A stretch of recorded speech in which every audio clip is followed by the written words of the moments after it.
बघा मुलांनो, आता मी तुम्हाला प्रश्नाचं उत्तर क वरून येईल असे प्रश्न विचारणार आहे. येईल सांगता? हां. साहिली, एक रंग सांग. काळा. छान. एक भाजी सांग. कारले. छान. एक फळ सांग. केळी. छान. एक पक्षी सांग.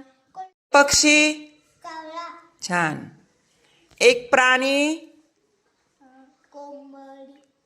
कोंबडा, कोंबडी. छान. हं. हं. घासतात ते. कोलगेट. छान. ज्यावर लिहित होतो. कागद. छान. हं. राष्ट्रीय फूल. कमळ. कमळ. छान. ज्याच्यामध्ये कपडे ठेवतात ते. कपाट. सुंदर. लाकूड जळाल्यावर तयार होतो तो. कोळसा. छान.